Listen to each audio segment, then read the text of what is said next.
Have you ever felt like you're carrying a heavy backpack, one you didn't even pack yourself?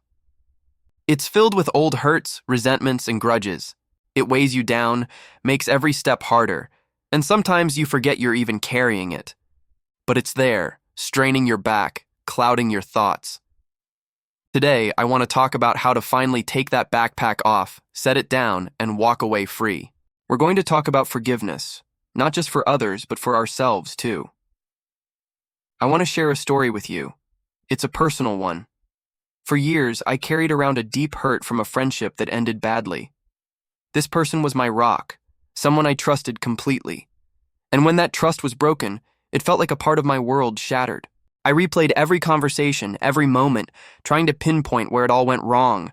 I was angry, I was sad, and most of all, I was stuck. The anger was like a fire inside me. At first, it felt powerful, like a shield. But soon I realized I was the only one getting burned.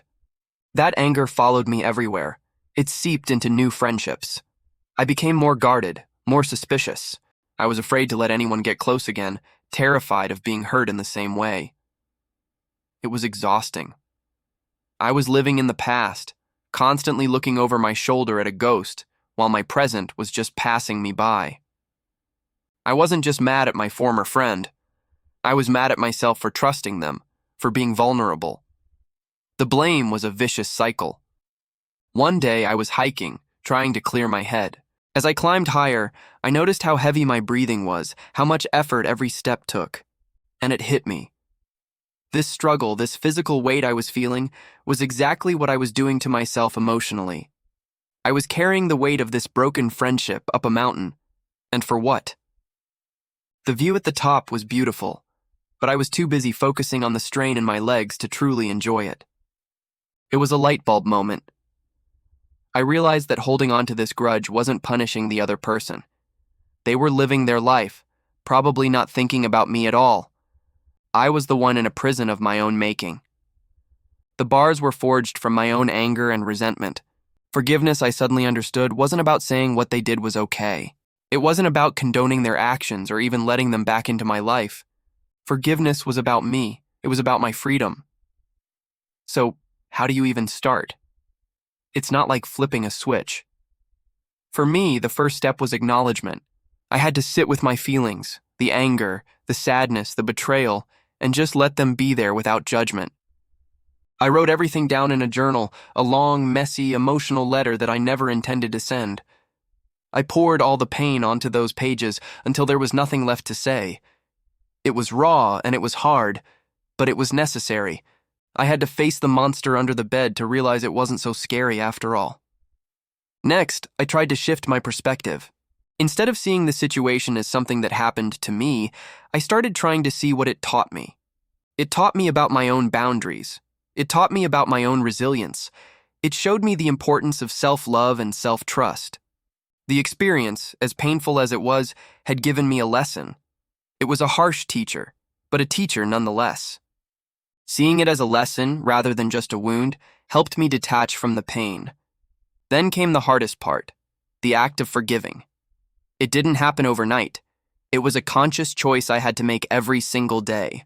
When a bitter thought would pop into my head, I would gently acknowledge it and then say to myself, I choose to let this go. I choose peace. I visualized cutting the energetic cord that tied me to that person and that painful memory. I pictured myself setting down that heavy backpack I mentioned earlier, taking a deep breath and walking forward, feeling lighter. And a crucial piece of this puzzle was forgiving myself. I had to forgive myself for not seeing the red flags, for giving my trust so freely, and for staying angry for so long. We are often our own harshest critics. We beat ourselves up for being human, for making mistakes. But we have to give ourselves the same grace we would give to a friend. I had to tell myself, you did the best you could with what you knew at the time. It's okay. You are forgiven. As I started to let go, something amazing happened. The world started to look brighter. My new relationships felt more authentic because I wasn't constantly on the defensive.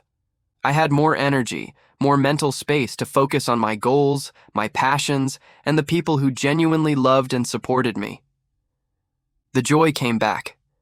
I wasn't just surviving anymore. I was thriving. I could finally appreciate the view from the mountaintop without being weighed down by the climb. Forgiveness is a journey, not a destination. Some days are easier than others, but every step you take towards letting go is a step towards your own healing and happiness. It's an act of radical self-care. It's you taking back your power. So, what's in your backpack? What are you carrying that you don't need anymore? Maybe today is the day you decide to set it down. You deserve to walk freely. You deserve to be at peace. Thank you so much for listening and sharing this space with me today. If this story resonated with you, please give this video a thumbs up and consider subscribing to the channel. I'd love to hear your thoughts in the comments below. Remember, be kind to yourself. You're doing great. See you in the next video.